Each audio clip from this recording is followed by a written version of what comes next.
जैन साथी, मैं अपने इस वीडियो में आपका अपना स्वागत करता हूं। दोस्तों, आज हम बेसिकली बात करने वाले हैं क्लास 12th मैथ्स में जो चैप्टर का नाम है त्रिविमीय ज्यामिति। तो त्रिविमीय ज्यामिति से रेखाओं से संबंधित प्रश्न है। इसमें एक्चुअली बोला ये जा रहा है, यहाँ पे लिख रहा है दो रेखाएं, ठीक है। ये दो रेखाएं x-1 बटे माइनस का 3 बराबर y-2 बटे 2 के बराबर z-3 बटे 2 और एक दूसरी रेखा x-1 बटे 3 के बराबर y-1 बटे 1 बराबर z-6 बटे -5। तो ये रेखाएं हैं और कह रहे हैं दोनों रेखाएं एक्चुअली जो हैं ये लंबवत हैं एक दूसरे के, ठीक है।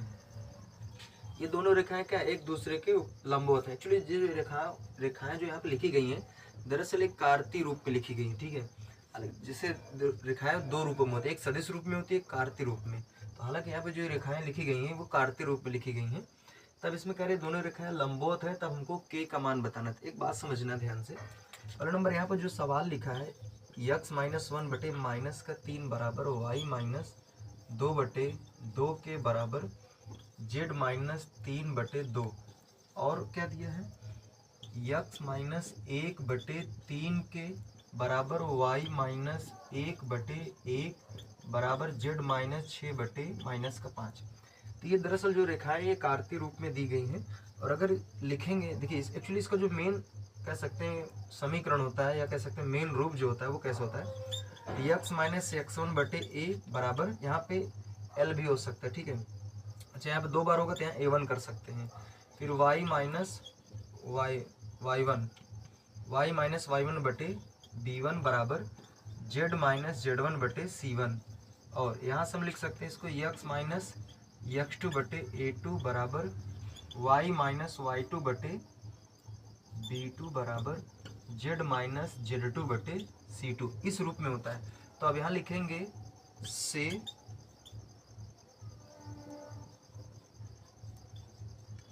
तुलना करने पर, ठीक है, से तुलना कर देंगे तो एक्चुअली देखिए हमारा हमको जो चाहिए मेन वो हमको a1 b1 और a1 b1 c1 a2 b2 c2 चाहिए। तो अगर हम यहाँ से लिखना चाहें तुलना करें तो a1 की जगह कौन है, a1 बराबर -3 है, ठीक है, और b1 के बराबर में कौन है 2 के है और c1 जो है c1 के बराबर में 2 है, ठीक है।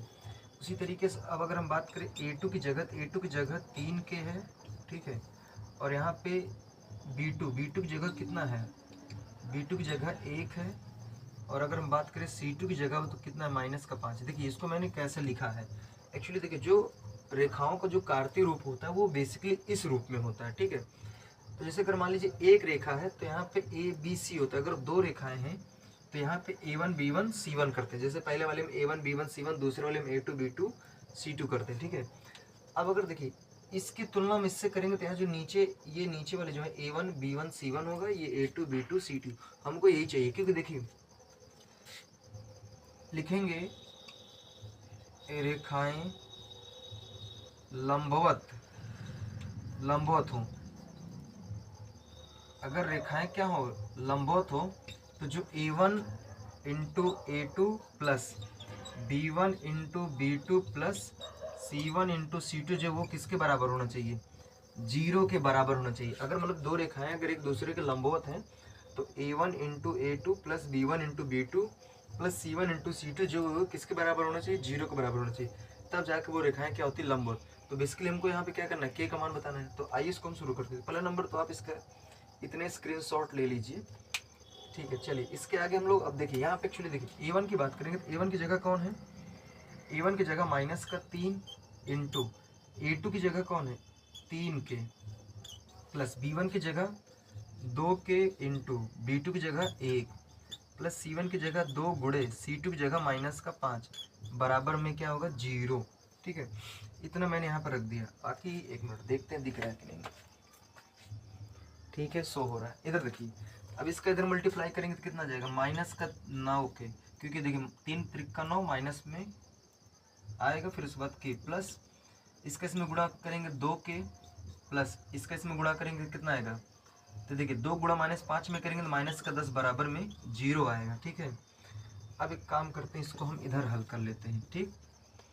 तो देखिए ये माइनस का 9 के प्लस का 2 के तो कितना हो जाएगा, ये माइनस का 7 के हो जाएगा, और यहाँ माइनस का 10 बराबर में 0। ठीक, अब एक काम करते हैं, इस माइनस 10 को उधर भेजते हैं, तो माइनस का 7 के बराबर प्लस का 10 हो जाएगा, और हमको के का मान बताना है, कि माइनस का 7 उधर भेजेंगे तो हो जाएगा 10 बटे, ये माइनस इधर आ जाएगा, तो के का मान कितना आ जाएगा, माइनस के 10 बटे 7 आ जाएगा। तो ये फाइनली इसका क्या आ गया, के का मान आ गया, और हमसे यही पूछा था। तो ध्यान देना, इस तरह के जो सवाल होते हैं लगभग हर साल बोर्ड एग्जाम में इस मॉडल की सवालें आती हैं, तो इस तरह के सवालों को आप एक बार ज़रूर रिवाइज करके जाइए। जय हिंद।